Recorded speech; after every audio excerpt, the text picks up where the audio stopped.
What I'd like to do is to invite Lynne Stokes to come and share her story of faith and blessing as we continue our stewardship series of hearing witnesses from members of the congregation. Lynne.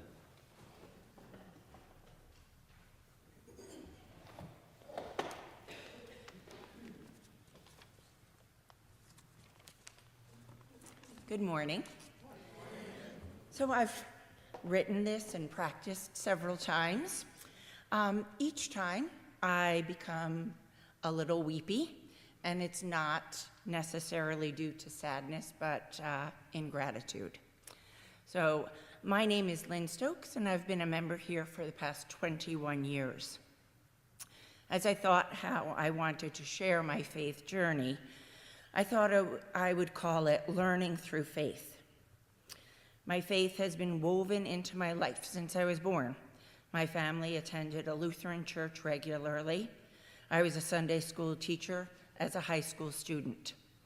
I was married in the church I was baptized and confirmed in. My husband Dallas was raised in the Presbyterian church, but was not an avid church goer when we were first married. We started attending his childhood church. He would attend, and I would join the committees and serve on their vestry. And when we started our family, Madison and Dallas were baptized there. We moved to Illinois and lived there for 3 years, then came back to New Jersey to make Freehold our home.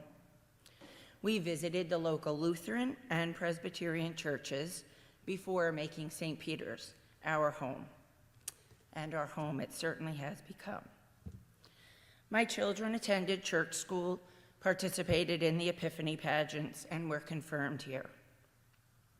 During high school, my children, Madison and Dallas, both had very difficult personal struggles.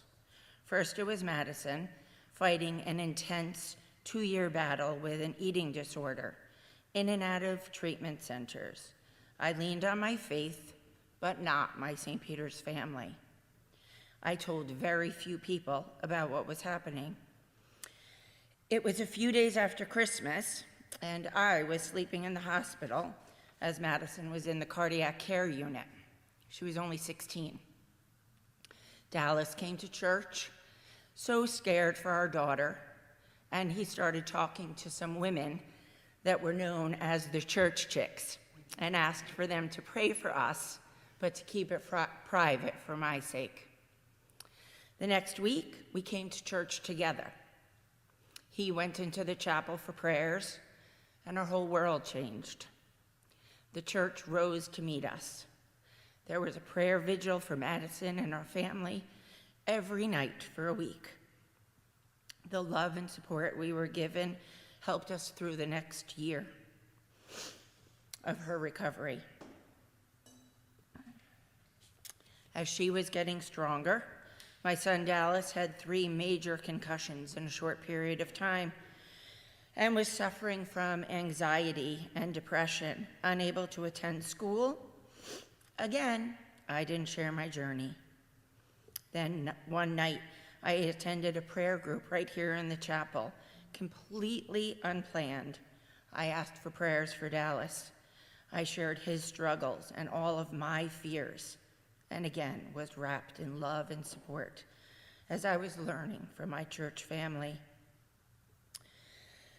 But now I know God was just teaching me how to be prepared for what the future had in store. It was only 5 days later, after that prayer group, that I really needed to learn how strong my faith and my community could be for me when my husband Dallas was killed in a snowmobiling accident. I've explained this before, that my children being unwell taught me how to rely on my church family and the faith that when Dallas died, all I had to do was fall back into their arms and be loved and supported. They took care of us in big ways. I remember talking to my friend Lori Kafari on the phone, helping me choose songs for the funeral. I didn't even feel like I was within my body. I put the phone on speaker and she sang parts of the songs for my mom, my sister, and I to listen to as we just wept. It's one of my fondest and most cherished memories of my friend Lori. Your journey does not have to have the tragic twists and turns mine has had, but always remember the people here at St. Peter's are extraordinary. And we are so lucky to have each other looking out for one another. Breathe deeply into your faith and our church in good and challenging times. They will not let you down, but you have to learn to let them in. Let us love you, and you will be stronger than you could ever dream. Thank you.